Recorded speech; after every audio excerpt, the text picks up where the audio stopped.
ጅቡቲ ከመዳፍ ብታመልጥ።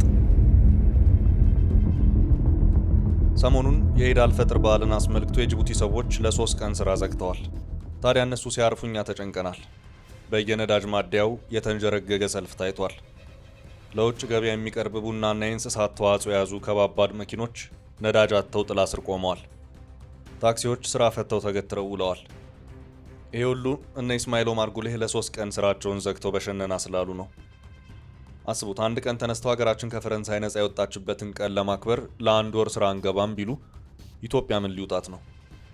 ነገሩ ቀልድ ቢመስልም ስጋቱ የዋዛ አይደለም።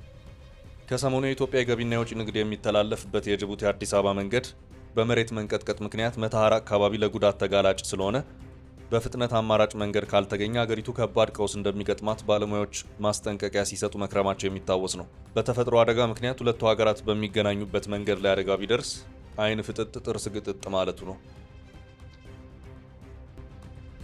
ጅቡቲ ብቸኛዋ ኢትዮጵያ ወደ ውስጥና ወደ ውጭ የምትተነፍስበት ሳንባ መሆኗ ትልቅ አደጋ ይመስላል። ለዚህም ነው ኢትዮጵያን በአይነ ቁራኛ የሚከታተሉ ጠላቶቿ ጅቡቲን እንደ መያዣ ለመጠቀም ደፋ ቀና የሚሉት። እና አልሲሲ ተሳክቶላቸው የኢስማኤል ኦማርን ልብ ማሸፈት ከቻሉ በኢትዮጵያ ሕልውና ላይ አደጋ ማንዣበቡ ሳይታለም የተፈታ ነው። ይሄ ስለገባቸው ነው ገና ከመጀመሪያው የኢትዮጵያ ነገስታት ጅቡቲን በቁጥጥራቸው ስር አውለው እንደ ኢትዮጵያ ግዛት ለማቆየት ሲጣጣሩ የነበረው። እንደ ሶማሊያ ያሉ የኢትዮጵያ ጠላቶች በአንጻሩ ጅቡቲን ከኢትዮጵያ ርቀው በግዛታቸው ለመጠቅለል ተጋግጠዋል። በንጉሥ አፄ ኃይለ ሥላሴ ዘመን ጅቡቲ ነጻ ሀገር ከመሆኗ ቀድሞ በኢትዮጵያ ሶማሊያና ፈረንሳይ መሃል ከፍተኛ ሽኩቻ ነበር። ከበለጠ በላቸው ጅቡቲ የጥገኝነት መስፈሪያ ከሚል የጥናት ጽሑፋቸው ላይ ይህን እናስታውስ።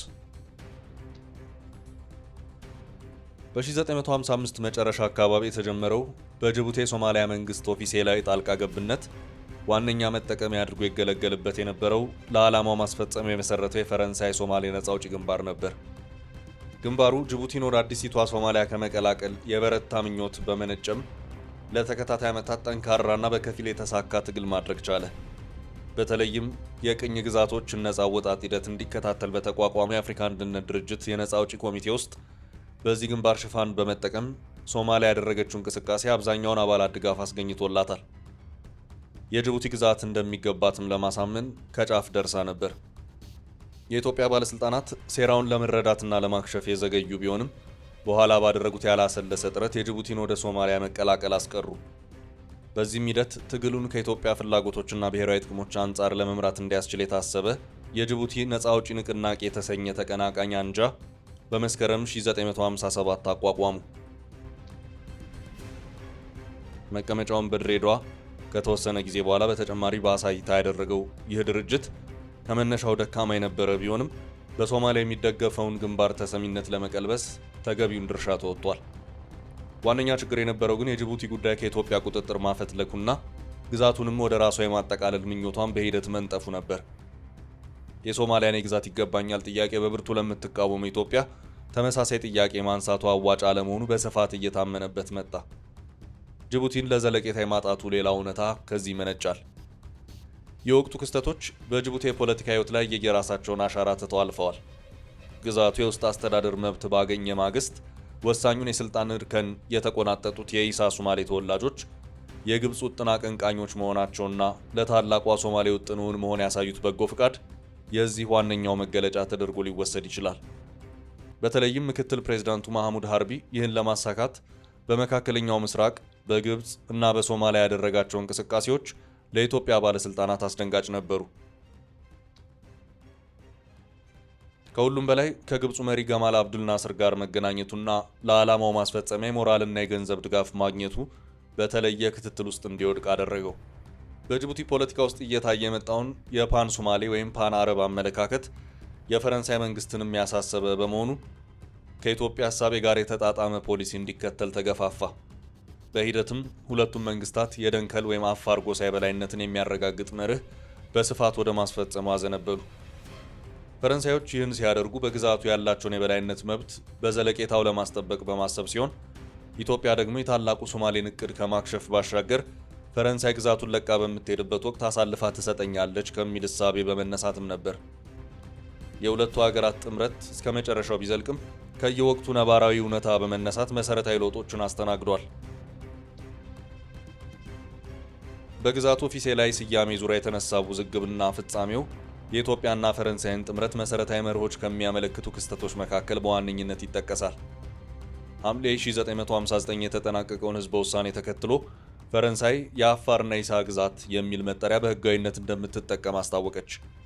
ምንም እንኳን ኢትዮጵያ ጅቡቲ የሚለውን ስም ብትመርጥም አዲሱ መጠሪያ ቀድሞውን ፈረንሳይ ሶማሌ የሚሽር በመሆኑ በጸጋ መቀበሏን ገለጸች። የሁለቱም ዓላማ የነበረው ሶማሊያን ከጅቡቲ ጉዳይ ማግለል ሲሆን በተለይ ኢትዮጵያ ከጉዳዩ ጋር በተያያዘ የሞቃዲሾ መንግስት ለአፍሪካ አንድነት ድርጅትና ለተባበሩት መንግስታት ድርጅት ያቀረበውን አቤቱታ ማክሸፍ ችላለች። ይህ ማለት ግን ፈረንሳዮች የራሳቸውን ጥቅም ለማስጠበቅ የተናጠል ጥረት አላደረጉም ማለት አይደለም። አንዳንድ ጊዜ የኢትዮጵያን ፍላጎት በቀጥታ በመጻረር ሲንቀሳቀሱ ይስተዋሉ ነበር። በተለይ በጅቡቲና በኢትዮጵያ የሚገኙትን አፋሮች በበላይነት የሚመሩትን ሱልጣን አሊ ሚራን ለመስበክ ያደርጉት የነበረው ጥረት ከኢትዮጵያ ባለስልጣናት ጋር ለግጭት ከዳረጋቸው አጋጣሚዎች ይመደባል።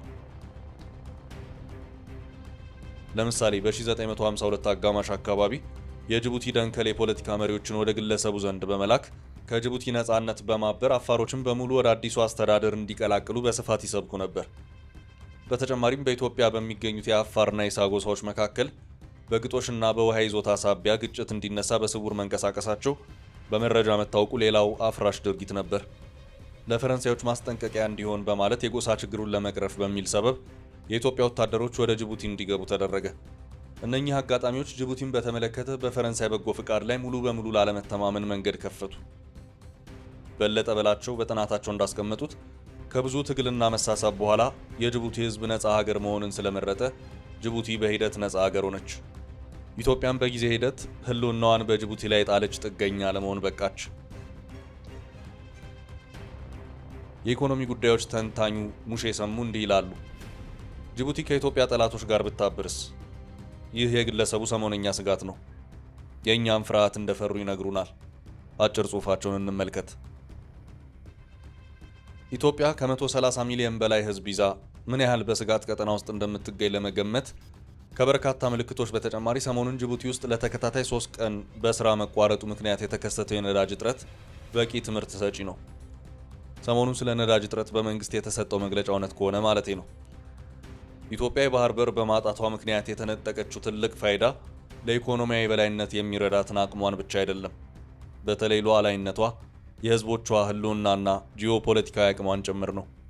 በጥቅሉ ኢትዮጵያ በትንንሽ ሀገራት ግራና ቀኝ ተወጥራና ታፍና የተያዘች ሚስጥር አልባ ሀገር ሆናለች። ጅቡቲ ላይ ለረጅምም ሆነ ለአጭር ጊዜ የሚቆይ ውስጣዊ ግርግር፣ አለመረጋጋትና አመጽ ቢከሰት ኢትዮጵያ መፈተኗ ሳይታለም የተፈታ ነው። ጅቡቲን የደለለ መንግስት፣ ቡድን፣ ድርጅት ስለ ኢትዮጵያ ሚሊተሪ አቋም፣ ለመታጠቅ ስላሰበችውና ስለታጠቀችው ጦር መሳሪያ ያሻውን ያህል መረጃ ለማግኘት እድሉ ሰፊ ነው።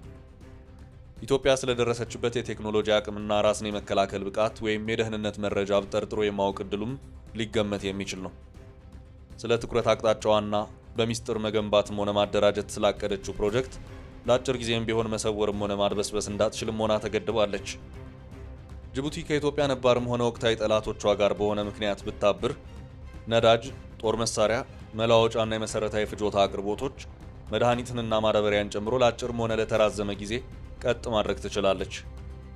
ጅቡቲ የግጭቶችንም ባህር የሆነ ውጤት ኢትዮጵያን በሚጠቅምም ሆነ በሚጎዳ መልክ ለመለወጥ የሚያስችል አቅም በሚፈጥርላት ስትራቴጂ ሁኔታ ላይ እንድትገኝ ኢህአዴግ ከፍተኛ ግድፈት ወይም ብለንደር ፈጽሟል።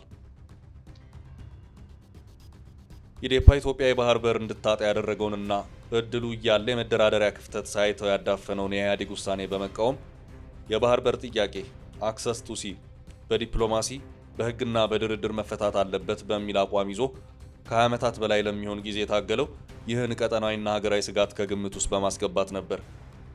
ዛሬ የባህር በር ጥያቄ ወይም አክሰስ ቱ ሲ ተዳፍኖ እንዳይቀር ኢዴፓ በሚሊዮኖች የሚቆጠሩ ዜጎችን ፔቲሽን በማስፈረምና ለተባበሩት መንግስታት በግንባር በማቅረብ ህዝብን በማንቃትና አጀንዳው ሕያው እንዲሆን በማድረግ ታላቅ ባለውለታ እንደነበር ህሊና ላለው ሰው ሁሉ የሚገለጥ ሀቅ ነው።